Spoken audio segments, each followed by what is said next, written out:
Empecemos con la parte teórica.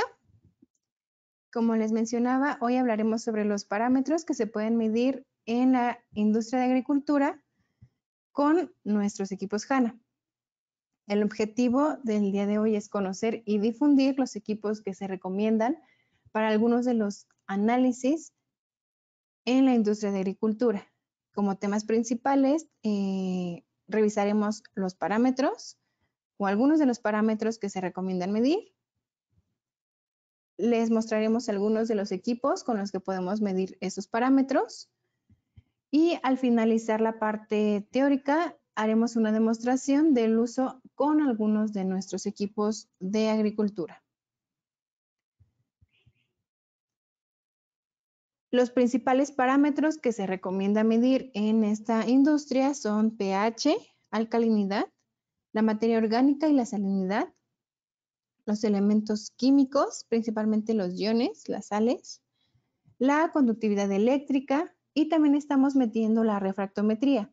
Este parámetro es importante o es más recomendado medir ya en el fruto. Si nosotros estamos cultivando algún fruto, principalmente es ya en el producto donde se recomienda medir la refractometría o contenido de azúcar. Ok, empecemos por el pH. Este parámetro es definido como el potencial de hidrógeno, es decir, la concentración de ion hidrógeno en una disolución. Entre más iones hidrógeno tenga esta solución, significa que va a ser más ácido. Y existe una escala que se llama escala de pH, que va desde 0 hasta 14, con la cual vamos a poder referir a una sustancia como ácida o alcalina.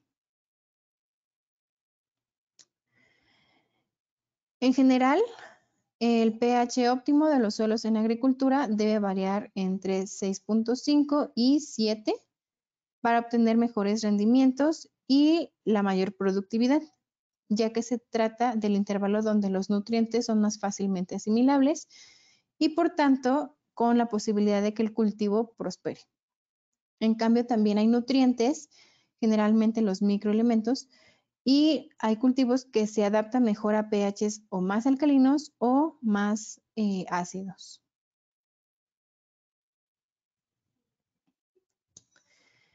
Los suelos de pH 7 se consideran neutros, de manera que lo que está por debajo, los suelos que están por debajo de esta cantidad son ácidos y los que están por encima de este pH se consideran alcalinos. Los suelos ácidos representan o tienen problemas de retención de macroelementos como el calcio, el magnesio y el fósforo, mientras que por otro lado todos los micronutrientes, salvo el molibdeno, son mejor absorbidos en este tipo de suelos.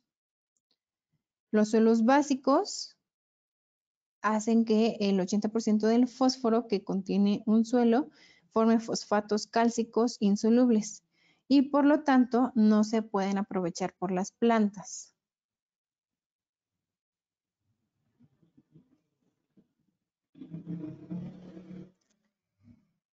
Un suelo con un pH más ácido, refiriéndonos al pH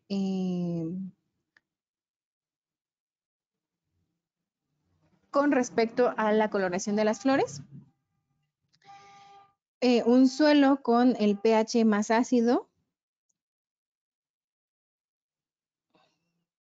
que el de la propia planta que se desea analizar será un factor para que broten flores de colores más intensos. Es decir, rojo para las flores con xantófilas y violeta para las flores con antocianinas. Debido a esto, se recomienda llevar un control del pH del suelo donde se cultiva la flor para obtener los resultados de color deseados. Vemos que es un mismo tipo de flor. En suelos con pHs ácidos tenemos una coloración más azul, violeta. En suelos neutros o cercanos a la neutralidad tenemos una coloración rosa y en suelos más alcalinos tenemos una coloración blanca. Con respecto a los frutos, los niveles de pH permiten determinar el periodo de madurez, de conservación y la frescura de estos productos.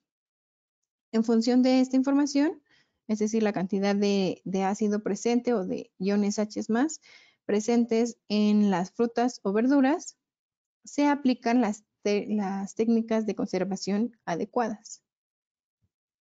Esto lo vamos a ver en un ratito más. Y mientras más maduro esté nuestro fruto, menos ácido va a ser, más azúcares va a tener. Pero en un ratito más lo revisamos. Ok. ¿Cuál es el equipo o uno de los equipos más utilizados para realizar la determinación de pH en los suelos? Es el HI 981030. Es un tester que con un solo botón, nada más encendemos el equipo, calibramos previamente, tenemos la solución QuickCal para hacer esta calibración y únicamente basta con insertar el electrodo en una muestra representativa de suelo húmedo para que podamos leer el pH. En esa imagen, el que lo acompaña es el medidor de conductividad eléctrica, que también lo vamos a revisar.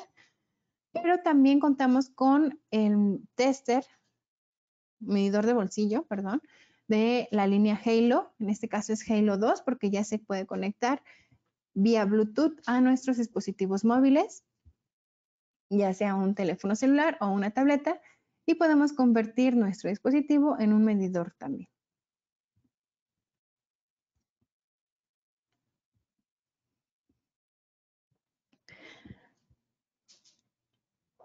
Podemos realizar la automatización de la medición de pH para tener lecturas continuas.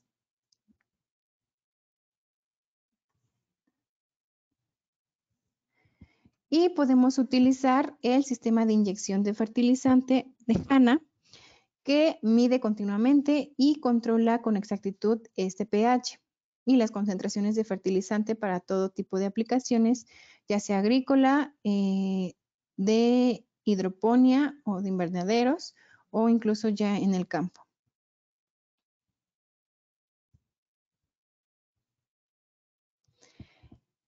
Este sistema va a medir continuamente, como decíamos, el pH y va a ajustar con exactitud la concentración del ácido que estamos inyectando en nuestro sistema. Normalmente se inyecta el ácido sulfúrico, pero al ratito vamos a ver que no nada más se puede inyectar este tipo de ácido, sino algunos otros más.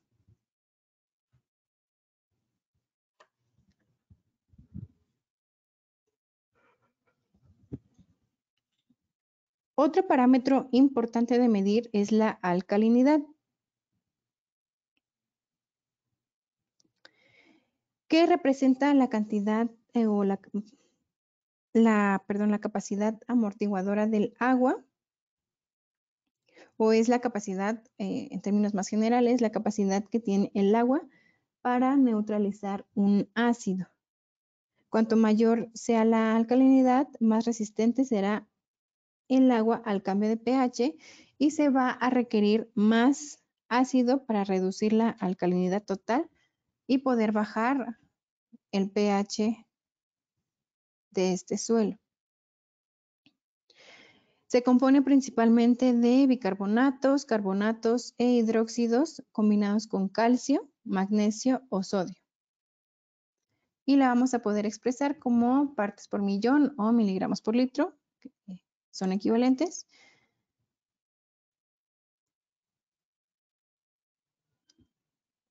Y el pH normalmente aumenta a medida que aumenta la concentración de estos tipos de compuestos, hidróxidos, bicarbonatos o carbonatos.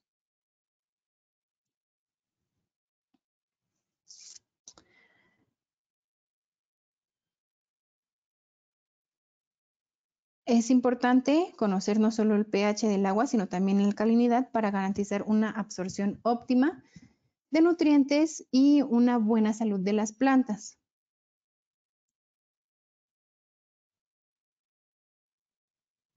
A medida que aumenta la alcalinidad, la disponibilidad de ciertos nutrientes para las plantas, en particular en este caso de los micronutrientes como el hierro y el magnesio, se ven afectados negativamente y pueden provocar deficiencias.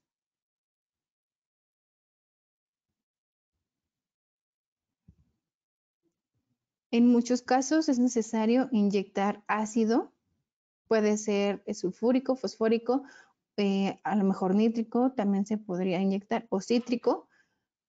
Al rato hablaremos de eso. Lo vamos a poder inyectar en el agua o utilizar fertilizantes formadores de ácido para poder nivelar los valores de alcalinidad.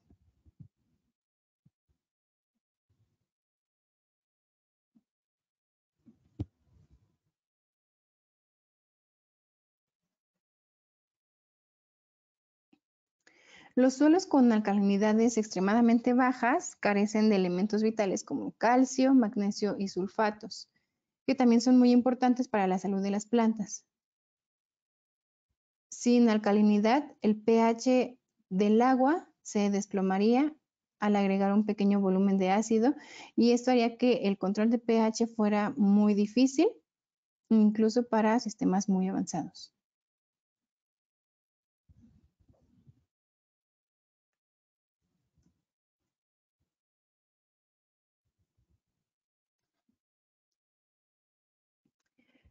Comentábamos que hay diferentes tipos de ácidos que se pueden agregar para nivelar los niveles de alcalinidad. Sin embargo, el ácido más eficaz y más utilizado es el ácido sulfúrico. Pero este es uno de los ácidos más peligrosos de usar. Para bajas cantidades de alcalinidad, el ácido fosfórico pudiera ser una buena elección, pero también hay que tomar en cuenta que se debe tener cuidado al usar este ácido porque los niveles de fósforo podrían aumentar. También el ácido nítrico es teóricamente ideal porque agrega nitrógeno, nitrato, pero emana humo y es muy oxidante, lo que puede dificultar su manipulación. Y por último también tenemos el ácido cítrico, que es un ácido orgánico, es débil y además es sólido.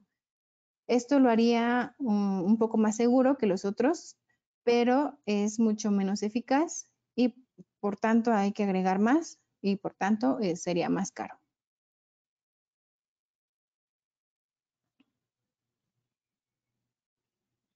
Hablando de los elementos químicos, pues sabemos que todos los seres vivos necesitamos nutrientes para poder existir. Lo mismo pasa con las plantas, además del sol y el agua requieren ciertos elementos para un desarrollo óptimo. Uno de ellos es el fósforo, que se suministra en el cultivo con el objeto de favorecer el crecimiento de las plantas y ayudar a que se reproduzca de forma óptima. Por otro lado, el potasio también es un elemento necesario y debe estar en las cantidades adecuadas. Si es suficiente, aumenta los azúcares en el fruto, pero si es alta la concentración, este descompondrá rápidamente los frutos. El nitrógeno, de cuyas formas de aparición preocupan dos, sobre todo el nitrógeno nítrico y el nitrógeno amoniacal. La planta puede asimilar el nitrógeno nítrico en forma directa, pero el segundo debe ser transformado. Generalmente el nitrógeno amoniacal representa un porcentaje pequeño y se suele observar más que el nitrógeno de forma nítrica. También es importante la humedad, la temperatura del suelo y el tipo de raíz que tenga la planta, ya que van a intervenir en que ésta capte más o menos los nutrientes.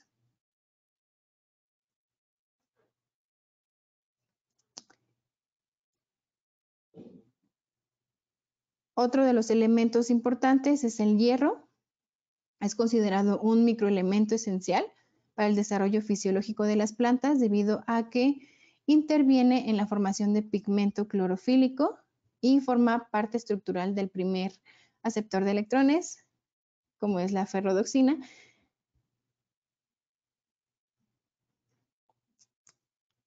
Y se encuentra fuertemente involucrado también en los procesos respiratorios de la planta. También va a contribuir a la formación de proteínas.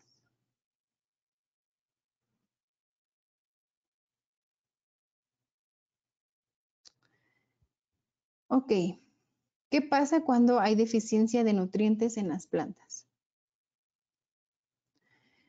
Empecemos por el nitrógeno. Cuando hay deficiencia de este elemento, se va a detener o disminuir el crecimiento de sus órganos, lo que va a proporcionar una proteólisis que moviliza el nitrógeno existente y proporciona la muerte de algunos órganos y tejidos.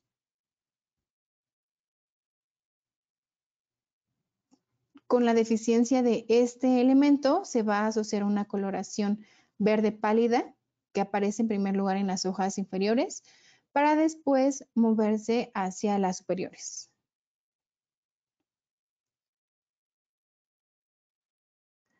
Con respecto al fósforo, produce que las hojas superiores muestren de coloración irregular, un color marrón, negruzco o también puede ser una coloración púrpura, como la que aparece en la imagen, debido a la formación de pigmentos antocianínicos, de antocianinas. El crecimiento de la planta va a disminuir drásticamente y la coloración de las hojas, pues vemos que se oscurece.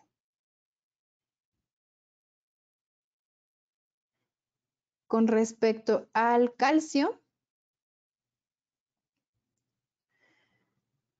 va a aumentar, el contenido de calcio va a aumentar con la edad de la planta y se acumula de manera irreversible en los tejidos viejos, lo que proporciona que desarrolle la deficiencia en los órganos jóvenes y además que se limite su crecimiento.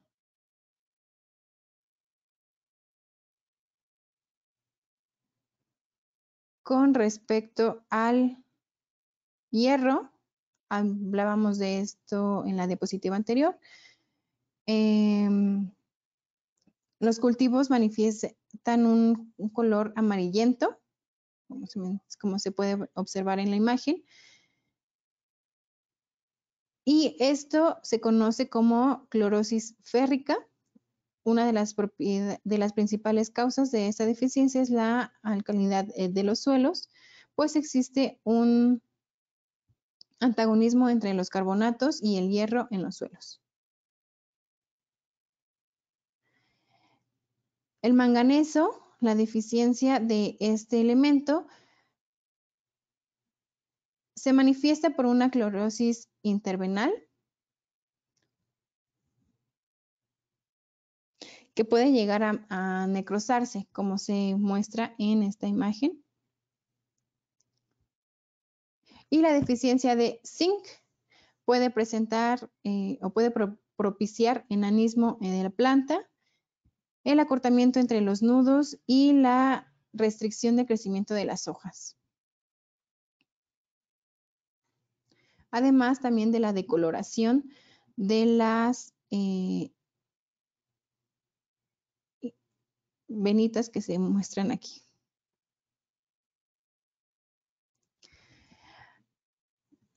Algunos de estos elementos se pueden medir con el fotómetro específico para análisis de nutrientes, el HI 83325. Y este lo vamos a utilizar el día de hoy con dos de los parámetros, como calcio, hierro, magnesio, nitratos, fosfato, potasio y sulfato. También amoníaco podemos medir con este fotómetro. Entonces, en un solo equipo vamos a poder realizar determinación de diferentes elementos importantes para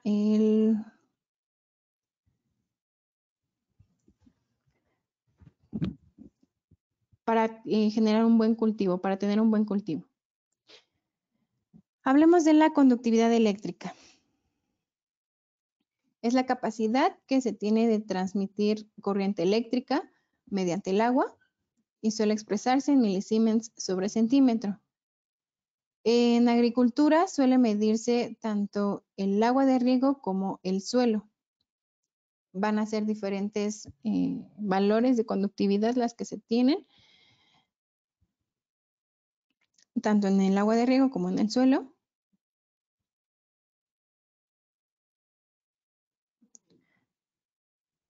Un suelo con alta salinidad nos hará pensar que el agua de riego también lo es.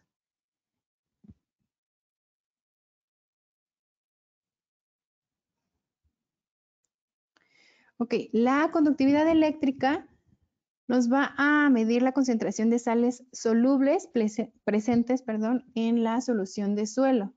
Su valor es más alto cuando más fácil se mueva dicha corriente a través del mismo suelo por una concentración más elevada de sales.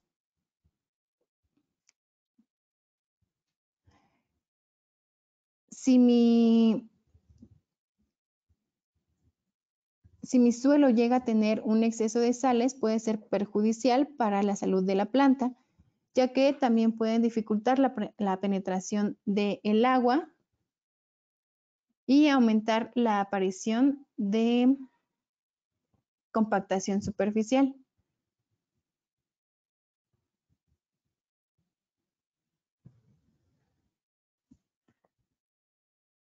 Aquí tenemos una novedad. Tenemos el medidor HI 98330, que es un medidor de nutrientes. Está diseñado para medir la conductividad de las soluciones nutritivas utilizadas en aplicaciones agrícolas de hidroponía o invernadero, adecuadas para el uso en plantas que necesitan una conductividad más alta. Y como les mencionaba, también contamos con el medidor de conductividad eléctrica directamente en suelo, el HI 98331, que también vamos a realizar una determinación con este. El nuevo medidor, el HI 98330, es la primera vez que lo estamos presentando aquí en Jana, México. En un par de meses nos llegará en físico el equipo y en ese momento se les hará una presentación específica de este medidor y haremos una demostración de cómo se utiliza. Pero este es principalmente para soluciones nutritivas. Este también lo vamos a poder utilizar directamente en suelo, en comparación.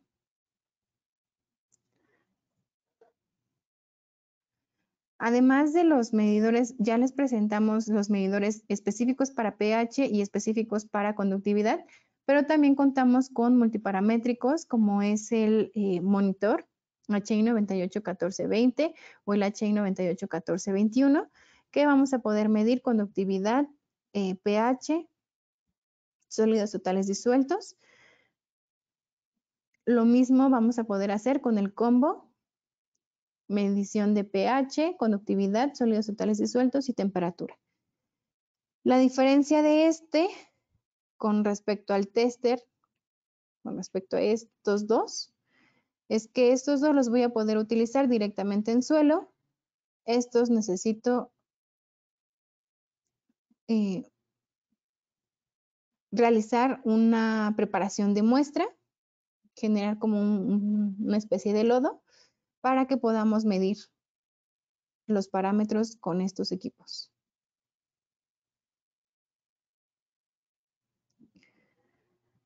Ok, otro de los parámetros importantes de medir es la materia orgánica y la salinidad.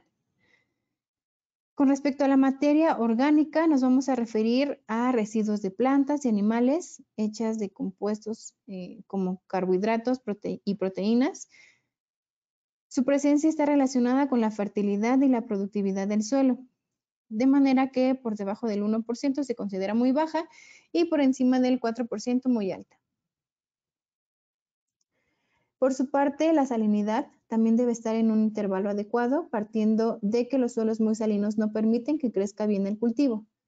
Los efectos de la salinidad sobre las plantas son de dos tipos. Por una parte, se puede incrementar el potencial osmótico, es decir, la absorción del agua que está en el suelo, que se absorba a través de las raíces. Nos referimos a la solución del suelo y las plantas que la planta va a necesitar más esfuerzo para absorber esta agua. Mientras más sales tenga, más difícil va a hacer que puedan absorber esta agua. Y por otro lado, algunos iones, como el sodio, el cloro y el boro, son absorbidos en exceso y producen efectos tóxicos en las plantas. La salinidad la vamos a poder medir con el salinómetro HI 98325, que si vemos es de la misma línea GrowLine, específica para esta aplicación.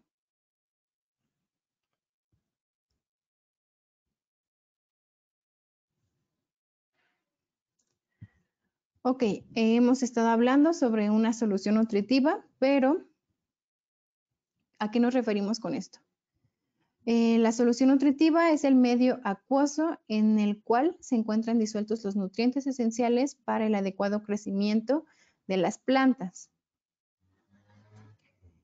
Y es la vía principal de nutrición de los cultivos, ya sea en hidroponía o en agricultura,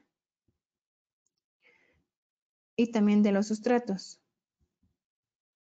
Una solución nutritiva completa se recomienda que tenga nitrógeno, fósforo, potasio, calcio, magnesio, azufre, hierro, molibdeno, manganeso, boro, zinc, níquel y cobre. En la solución nutritiva están elementos en forma de iones para que las plantas puedan absorberlos, ya que no pueden absorberse en su forma elemental.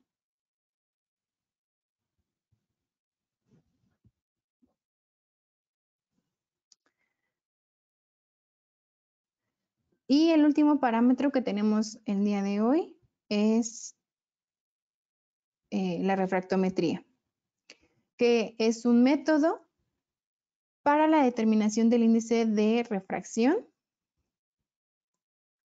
con el propósito de evaluar su composición, principalmente de azúcares. Es una característica óptica de una sustancia y el número de partículas disueltas en esta sustancia. El uso de la refractometría en diversos procesos productivos se ha hecho cada vez más necesaria debido a las exigencias en las normativas de calidad vigentes, las cuales incluyen a toda la cadena de producción, desde el cultivo de las materias primas, la recepción y la elaboración hasta el producto final en las industrias. Entonces vamos a poder medir el índice de refracción o el porcentaje en Brix desde mi fruto que todavía no está maduro hasta si se va a vender alguna planta que realizan algún proceso de producción de algún alimento envasado. Hasta ese momento también se va a poder medir refractometría.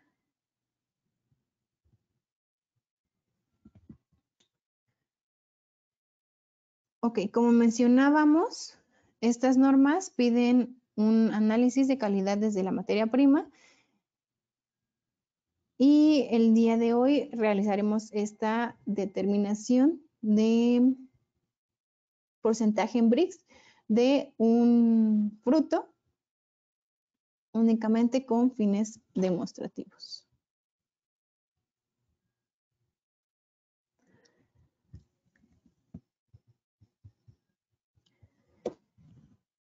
Con respecto a la maduración de los frutos, les comentaba que vamos a poder medir desde el fruto todavía no maduro, pero ¿cómo podemos clasificar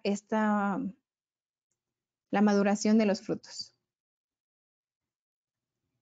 Lo vamos a clasificar en climatéricos, que se caracterizan porque siguen madurando aún después de que se cosecharon, y los frutos no climatéricos, que estos deben recolectarse cuando ya están casi listos para el consumo. Es decir, cuando ya se generaron los suficientes azúcares dentro del fruto y que ya están listos para el consumo.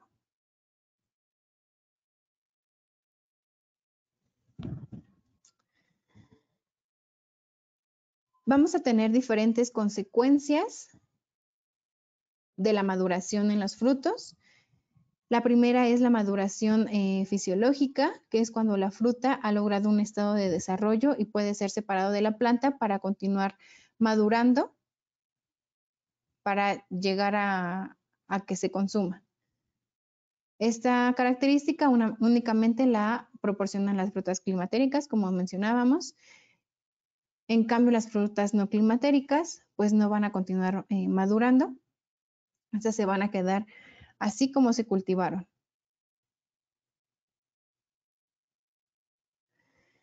Otro tipo de madurez o otro tipo de característica en la maduración es la madurez de consumo, que se refiere al momento en que la fruta reúne las características deseables para su consumo, principalmente las organolépticas.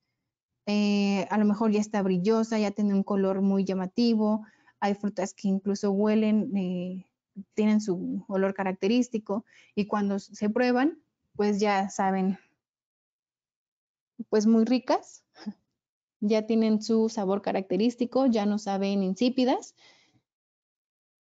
Quiere decir que ya se maduró por completo. Los cambios composicionales los vamos a poder tener durante su desarrollo y en la maduración las frutas van a experimentar una serie de cambios dentro de la misma fruta. Uno de los más importantes es el contenido de carbohidratos, como lo mencionábamos, debido a la hidrólisis de almidones. Mientras más concentración de azúcares, vamos a tener menor el pH. Va a disminuir el pH y menor cantidad de almidones. El desarrollo del color también es muy importante, ya que va a disminuir el color verde, característico de las frutas que todavía no están maduras, y pues va a incrementar la coloración propia de la fruta. En este caso de la imagen, pues de las fresas va a incrementar ese color rojo. El desarrollo del sabor y del aroma, que es referente a la parte organoléptica. Vamos a desarrollar esos azúcares y a disminuir la cantidad de almidones para que tengamos el sabor y el aroma característico de cada una de las frutas. Y por último, la firmeza. Por lo general, la textura de las frutas va a cambiar debido a la hidrólisis de almidones y de las pectinas.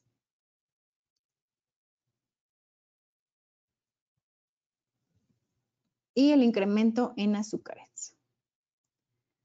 Y bueno, esto lo vamos a poder medir con nuestro refractómetro HI 96801, del cual también vamos a realizar una demostración.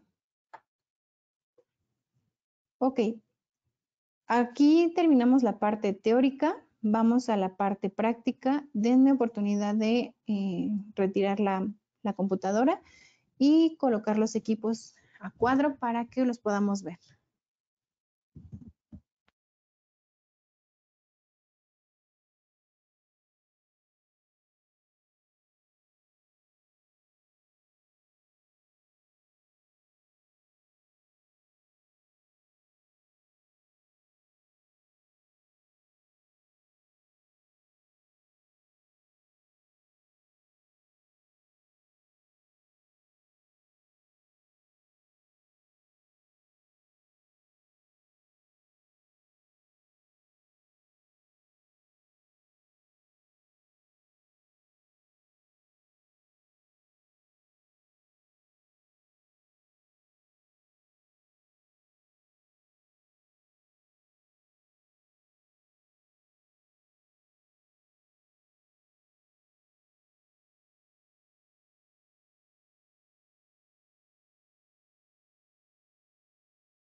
Ok, entonces tenemos nuestros medidores, el tester, el HI 981030.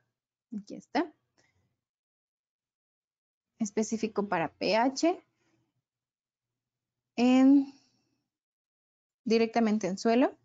Voy a retirar el capuchón. Previamente calibré el equipo. Voy a realizar un enjuagado rápido. Y previamente había humedecido la tierra.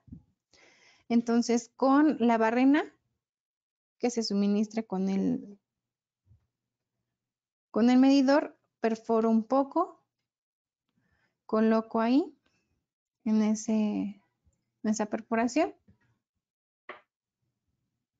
y solamente espero a que se estabilice la lectura. En la pantalla vemos un relojito de arena.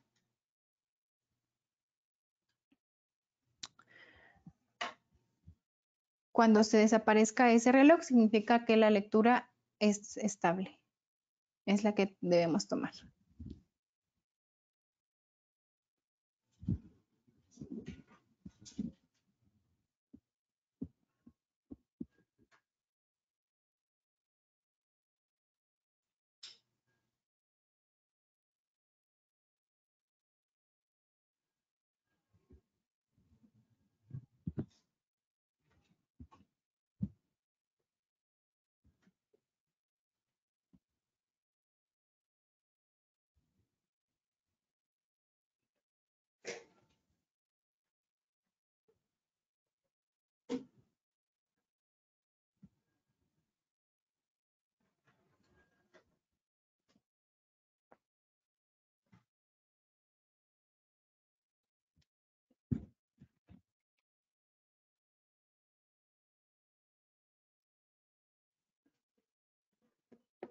Ok. Ahora tenemos una lectura de 7.43. Decíamos que los pHs del suelo se recomienda tenerlos en la neutralidad. Realmente está dentro del intervalo recomendado, entonces contamos con un buen suelo, en este caso, para una plantita.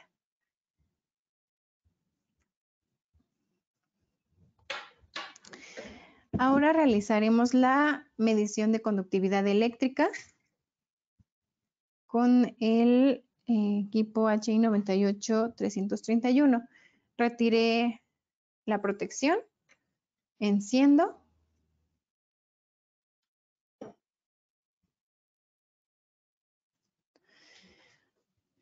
Y ahora voy a colocar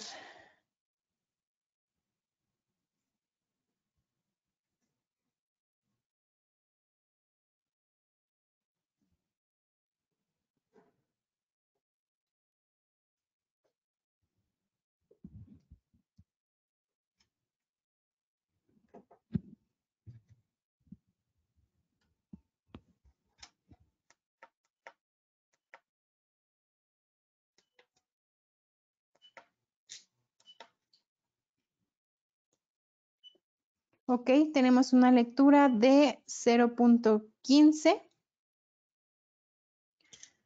milisiemens sobre centímetro. Entonces, con eso tenemos la lectura de pH y conductividad directamente en suelo. Como les mencionaba, también tenemos equipos que vamos a poder utilizar para realizar las determinaciones simultáneas de estos dos parámetros, pero la diferencia es que no es directamente en suelo. Se tiene que preparar la muestra. Ok, ahora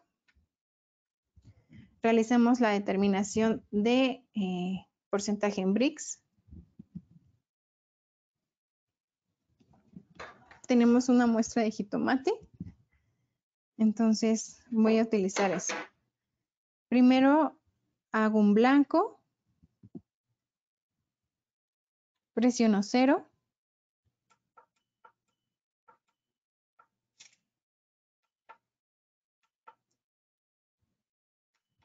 Ok, ya que tenemos el 0,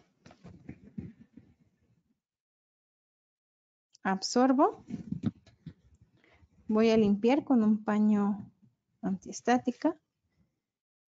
Y ahora coloco una pequeña parte de mi jitomate.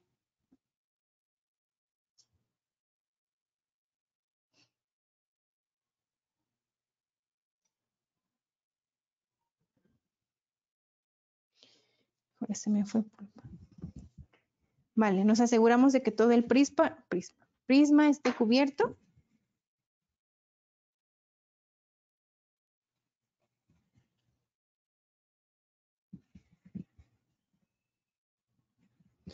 Y presiono leer.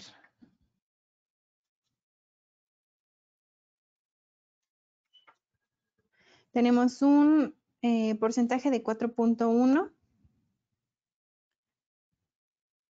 grados por ciento en Brix en esta muestra. Limpio.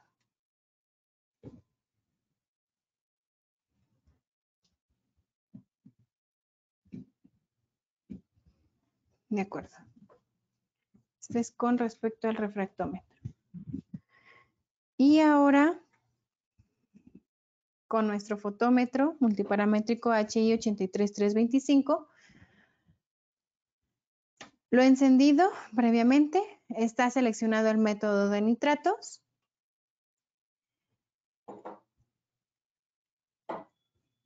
Previamente preparé una solución nutritiva de nitratos y este es un fertilizante con diferentes iones, pero aquí vamos a medir calcio. Aquí nitratos y aquí calcio. Entonces, para la determinación de nitrato,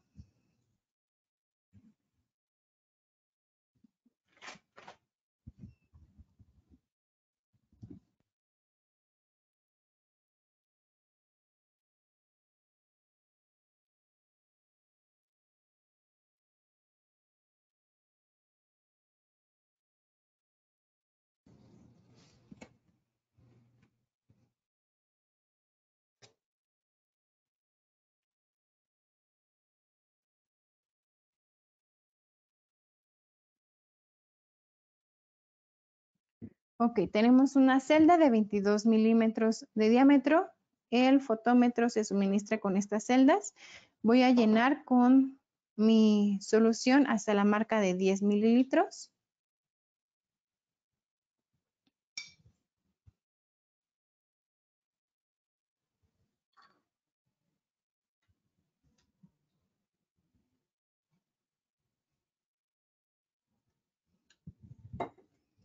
Ok.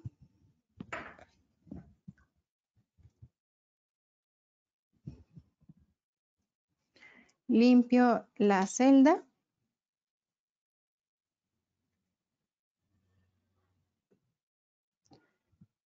Hago coincidir las marcas de indexación. Presiono 0.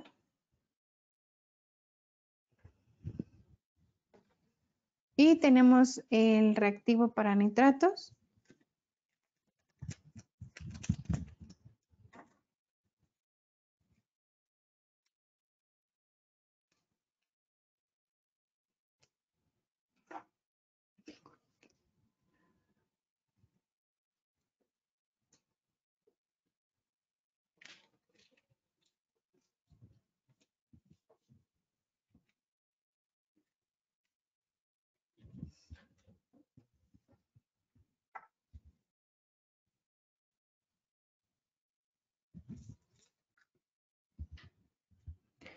Vierto el contenido del sobre en el vial.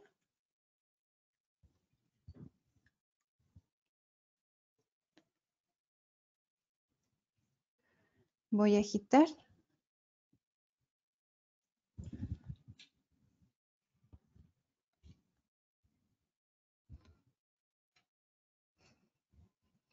Ok, voy a limpiar de nuevo la celda. Hago coincidir las marcas de indexación. Y presiono reloj. En este momento, el tiempo de reacción para este parámetro es de 4 minutos y medio. Dejamos que corran esos 4 minutos y medio y en cuanto termine nos va a dar la lectura de nitratos. Es solo uno de los parámetros que podemos medir con el fotómetro HI 83325. Además de calcio, magnesio, amoníaco, hierro, que también veíamos que son parámetros importantes en la industria de agricultura.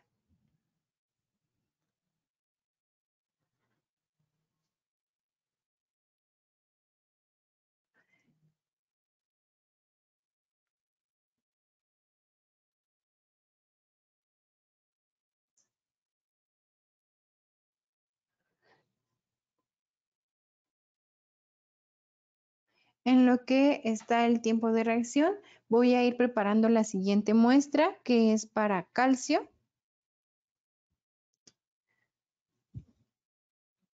Tengo mi celda igual de 22 milímetros de diámetro. Voy a colocar 3 mililitros de mi muestra. Únicamente voy a colocar mi muestra.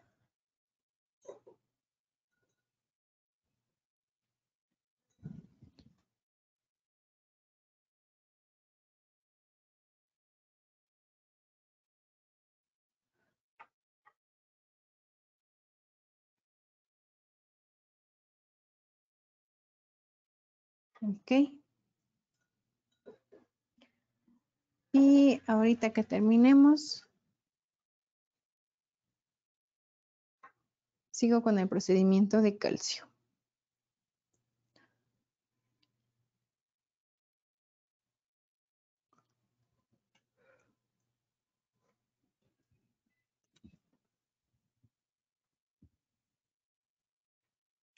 Esos fotómetros ya tienen los métodos programados, ya no necesitamos hacer nada más que mezclar la muestra con los reactivos para obtener el valor del parámetro que deseamos medir.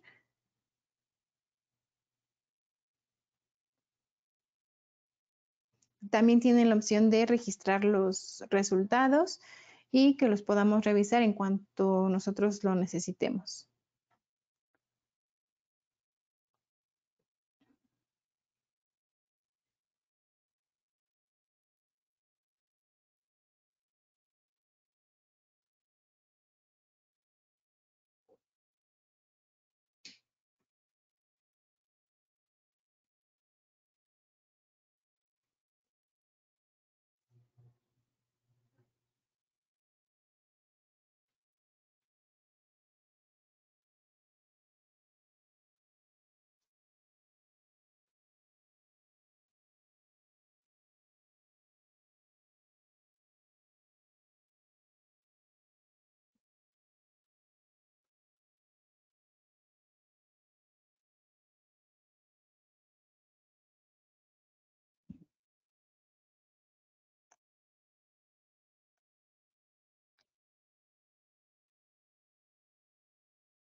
Ok, ya está por terminar. Unos 20 segunditos más y tenemos la lectura de nitratos. La coloración de este parámetro es una coloración amarilla y cada parámetro va a tener una coloración diferente, dependiendo justamente del parámetro. Lo mismo con el tiempo de reacción, cada parámetro tiene un tiempo de reacción diferente dependiendo del método. Ok, la concentración de nitrato presente en mi muestra es de 25.6 miligramos por litro. Tenemos una coloración amarilla. De acuerdo. Ahora, con respecto a la medición de calcio, me voy a ir a la opción de método. Y con las flechas de navegación me voy a mover hasta calcio. Selecciono.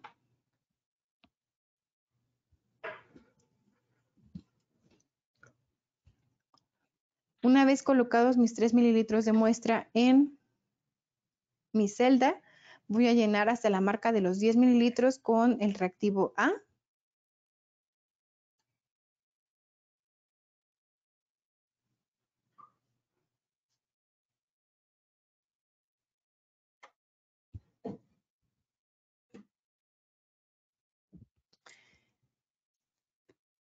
Después voy a colocar 4 gotas de mi buffer.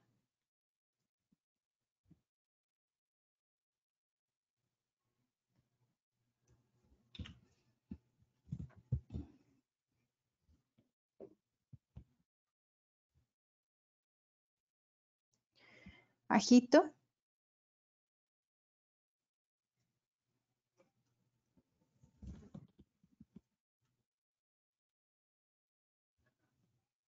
Voy a limpiar la celda. Hago coincidir las marcas de indexación. Presiono 0.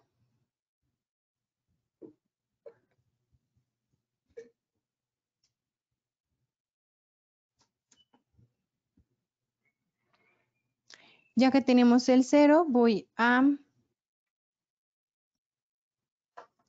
colocar 1 mililitro del reactivo B.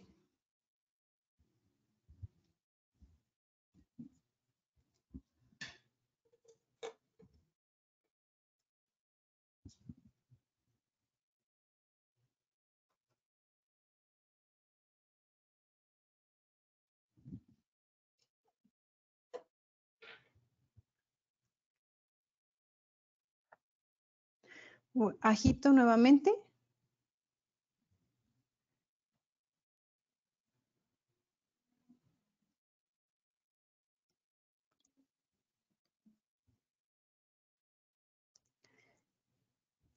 Limpio de nuevo la celda.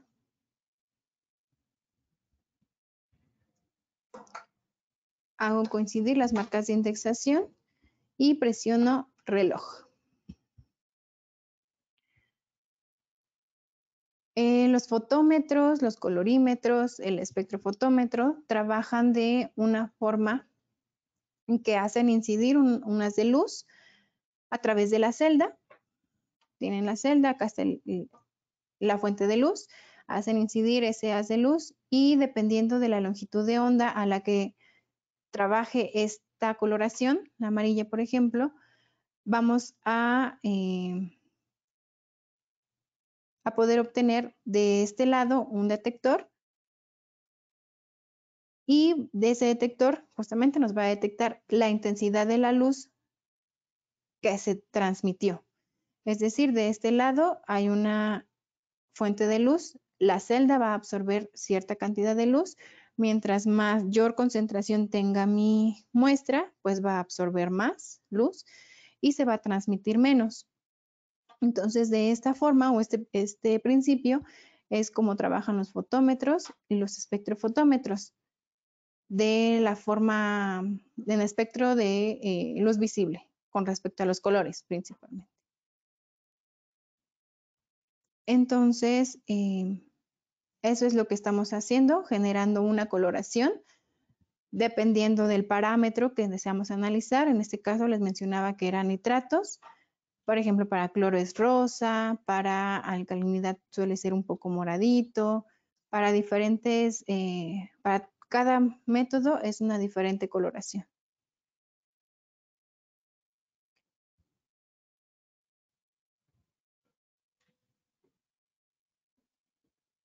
Igual en estos fotómetros de la serie 83300, además de los métodos ya programados, también vienen las absorbancias a las que se leen esos métodos. Si yo quiero leer nada más la absorbancia de esta muestra, también lo pudiera hacer, nada más revisando a qué longitud de onda se mide este color.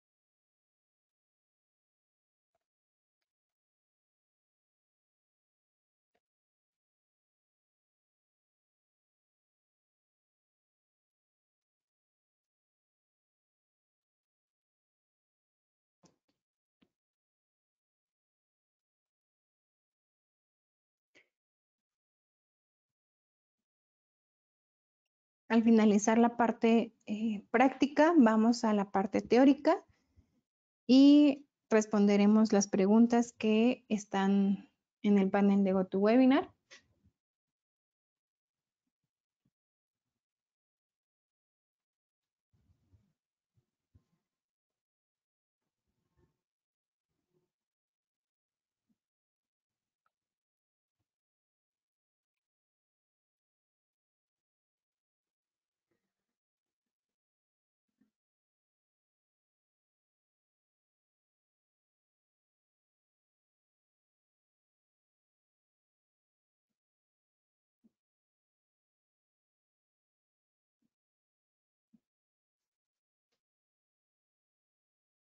Ok, y un minutito más y tenemos el resultado. En este método, posterior a los 5 minutos de reacción, nos pide que, ya que pasa el tiempo, saquemos la celda, agitamos unas 10 veces y posteriormente ya presionamos leer. Como vimos en nitratos, no solicita eso el método, directamente nos da la lectura, pero esto depende de cada parámetro, cada metodología.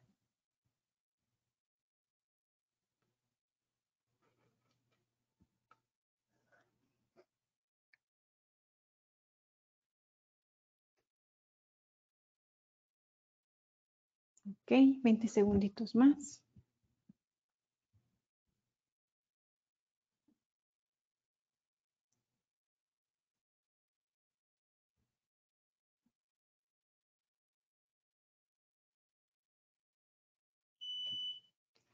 Vale, se terminó el tiempo de reacción. Voy a agitar.